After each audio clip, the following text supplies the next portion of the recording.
Before we start this video, I'm gonna say that I used to be a supporter of Trump, but I'm not anymore. I ain't no Democrat. I fucking hate the Democrats. But this video ain't about them because it's about the Republican Party because I used to support the Republican Party and Trump. I don't anymore. So let's just get right into the reasons. One of the reasons why is Epstein. And the Epstein list, obviously. Trump basically ran in the 2024 elections on the Epstein list. At least one of the things, the Epstein list. Like, why aren't they releasing the Epstein list? Like, him, the vice president, his son, the FBI director, they were all like, why hasn't the Biden administration released the Epstein list? Like, they were making promises that they were going to, but yeah. Where is it? Because it's not here. Trump ran on like the Epstein list. Like, he was talking all about like how they needed to get it out. Like, it was a real thing. It needed to come out. Like, one of like his spokesperson said that he had the Epstein list on her desk, like just ready to go over it and ready to release it. But then Trump came out like and said that the Epstein list was a Democrat hoax, and then tried to gaslight anyone who kept talking about it.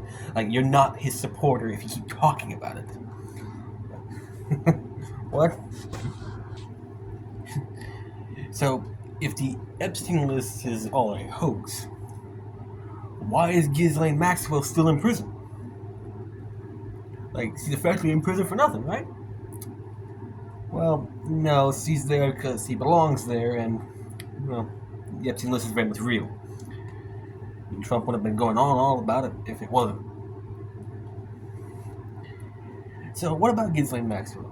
Well, turns out she's for some reason in a low security prison. She has extra visitation hours. Her visitors are allowed to bring in phones and computers into her cell. She has better food and access to puppies. Does that sound like fucking prison? Or does that sound like a summer camp? So now I know what you're probably thinking. Why is Ghislaine Maxwell getting all these luxury treatment? Like, why does she have puppies? Like, what the hell? Why is she in a low security prison?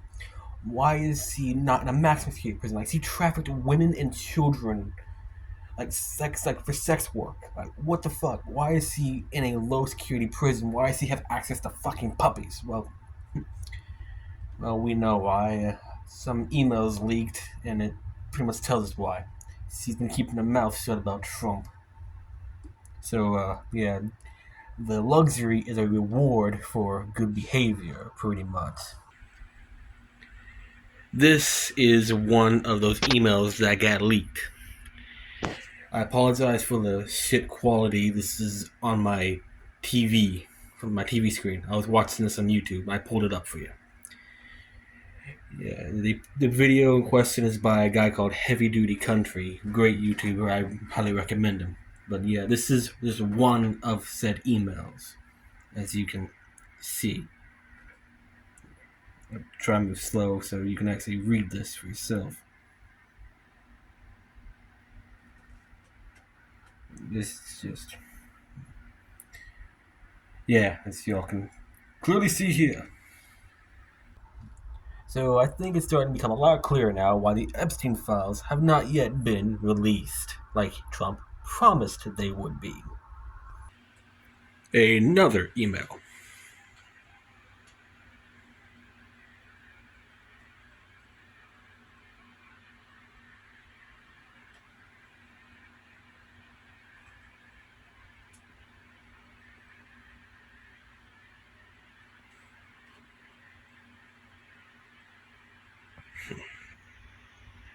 Yeah, like I said, it's starting to become pretty clear why the files have not yet been released. Again, video that I'm showing you this is Heavy Duty Country. Highly recommend going to his channel and subscribing because Great content. He makes better videos than I do. If you're so yeah, I highly recommend him. Another one. I really do hate having to like do it this way for you guys. Like pretty much borderline stealing someone else's content to show you this, but my computer is out. It broke on me and I don't have another one, so until then this is the best I can do.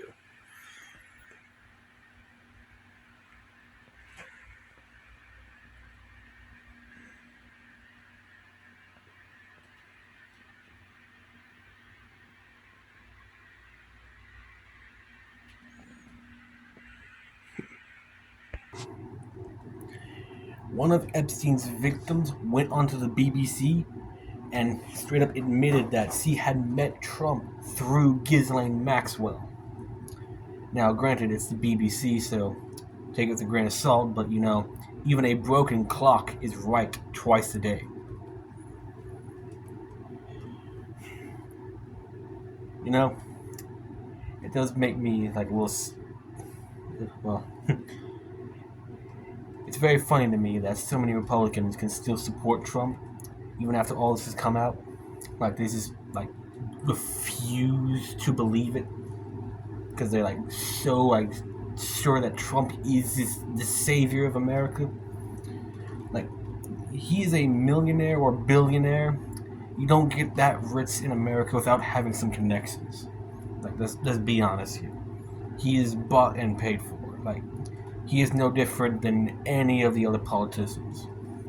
To really think that was, I won't lie, is something that I thought when he first ran back in 2015, 2016. So I'm guilty of that stupidity myself. So I guess don't throw stones in a glass house. But yeah. To still think that now is just idiotic. Another one.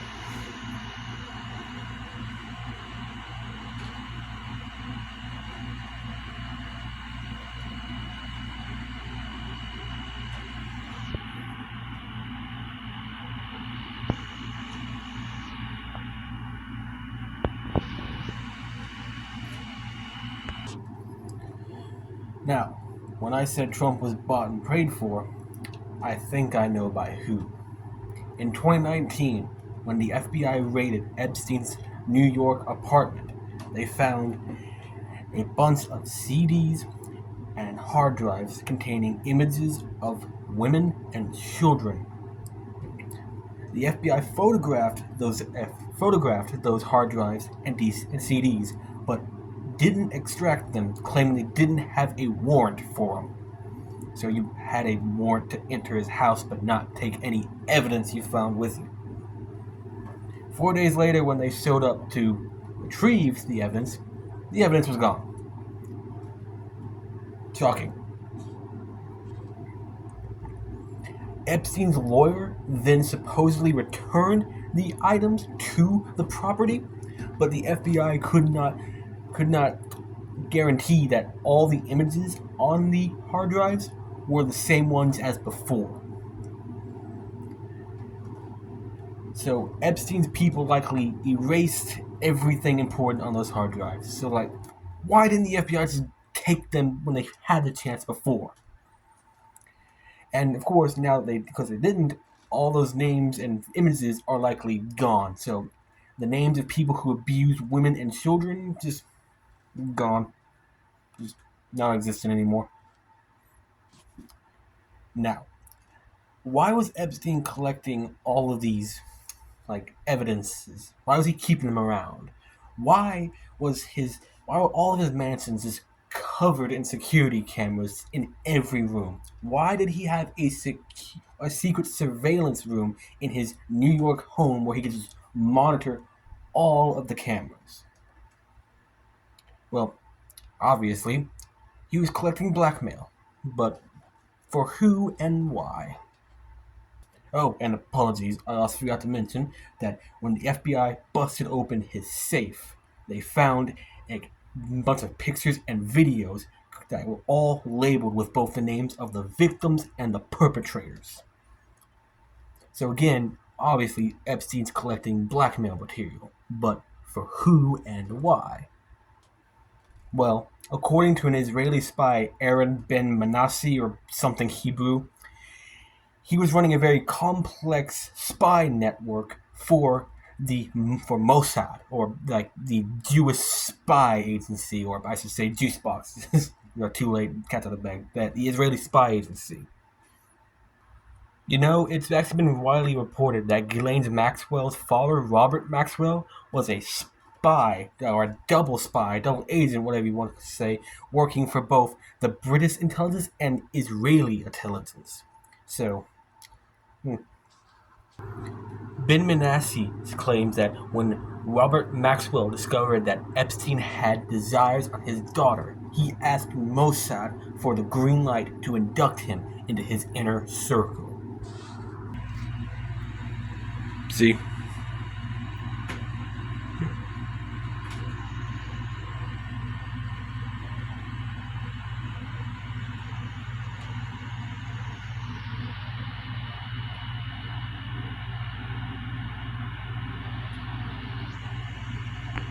We know that one of the former Israeli prime ministers met with Epstein dozens of times. Ben Barak or something like that.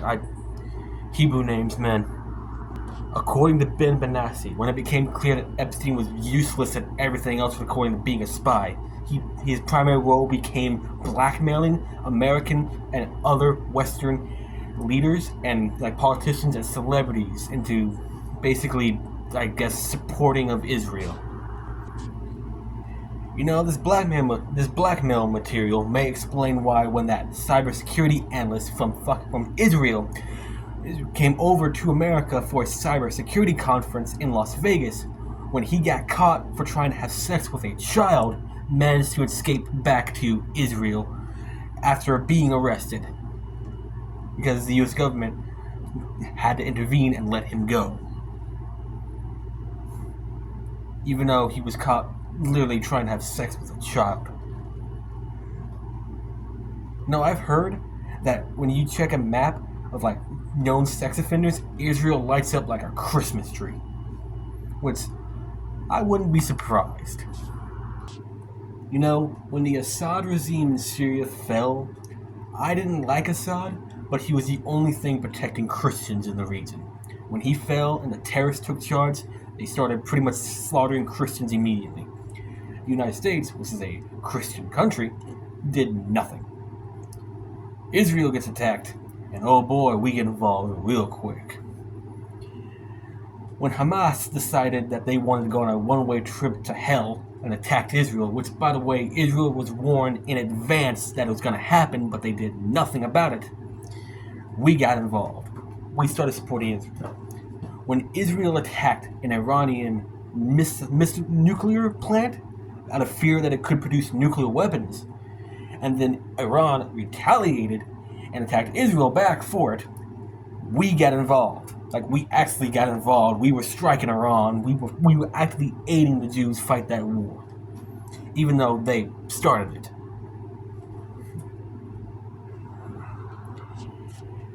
Man, that was very fucking fun. Like, both of those wars, because like you could see like the politicians immediately do like a 180 like on any stance they have, both the Republicans and Democrats, like Trump and Nancy Pelosi both agreeing we had to aid Israel, like it was in America's best interest, like we as America could not survive without it. Like, I think that's literally what Nancy Pelosi said, if I remember correctly, like America could not survive without Israel.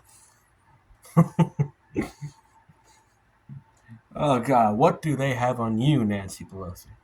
That's what I want to know. Oh, and speaking of Syria, let's get on to the next topic.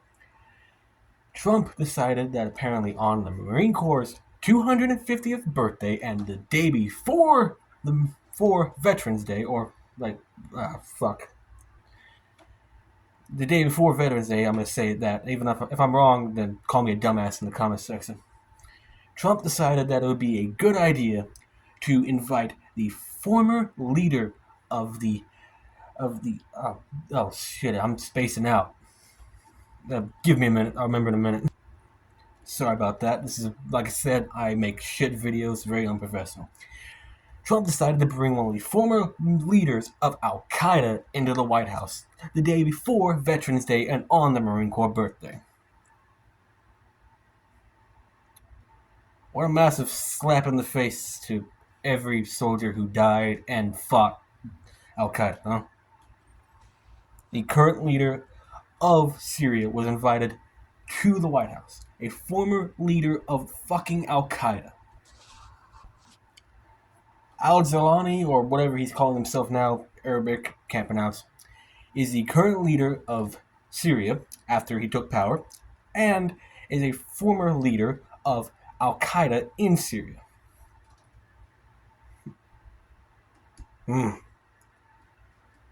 Unfortunately, I just looked up here. I'm running out of memory space on my phone, so I'm definitely gonna have to cut this up to multiple videos. So I guess we'll go more into that in my next video.